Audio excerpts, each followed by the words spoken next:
Ready to hit this? Yeah, man. So this is the Shaft Optimizer. The big thing what this is going to do is it's going to measure everything about your swing. It's going to measure how it loads and unloads. It's going to measure your digital eye angle. And more than anything, it's just going to confirm what shaft you have. Okay. So this is the new version of it, and it all runs off Bluetooth. So I'll just hit a button here, and you'll see this light go to red. When it goes from red to blue, it'll be ready to hit, and then we'll just measure everything. Perfect. So just hit a 6-iron. Awesome. So you see it red now. Yep. That means just hold it still until it changes. All right, you're good. Good to go.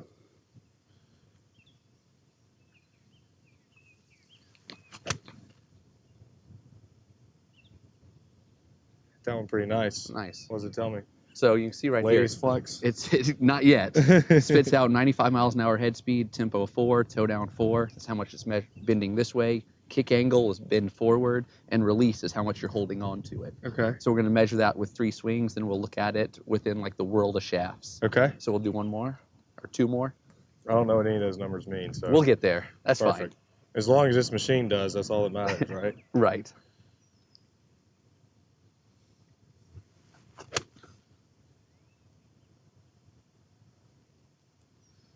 All right.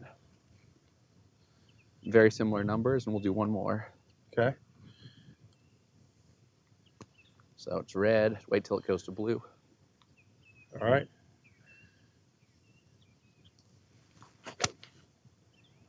Nice. 97. pass? That one sped up a little bit. So you can see what we'll do from here is we'll take, this is your average numbers of all these things. Okay. So what we're doing here is we're graphing you within like the world of shafts. All these different dots are all the different shafts that are out there, from True Temper, KBS, Nippon, everything. What we're going to do is find the one that's closest to you. So the head speed of 95.67, I mean, it's moving it.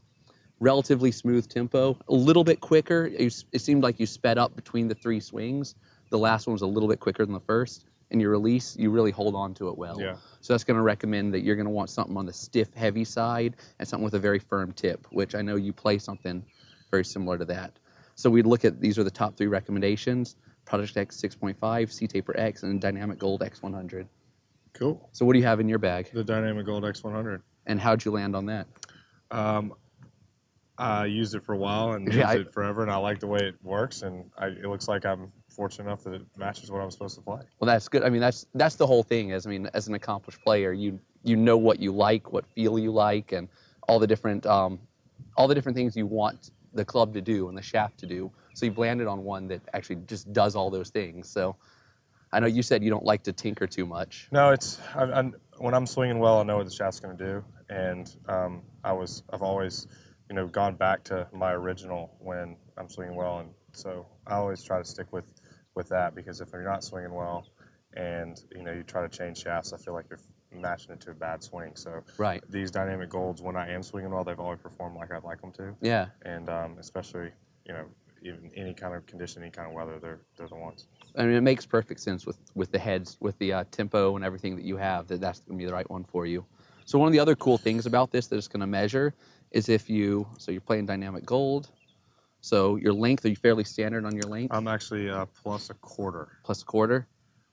So what's funny is we've actually gone, our new standard is a 1/4 inch longer. Oh, perfect. So now you're our new standard, standard. which is nice. But one of the other things it does is what it's going to do is, because this has a gyro in it, Okay. and it has strain gauges within it, it's going to be able to measure your dynamic lie angle. So what I mean by dynamic lie angle versus static is, some people look at lie angle when they just set up and it's the toe up. It's standard at address. Right. Okay. But then the other way, like the typical way to measure a lie angle is hitting off a lie board. Right. And when you do that, it's great because you get to see where the sole impacts.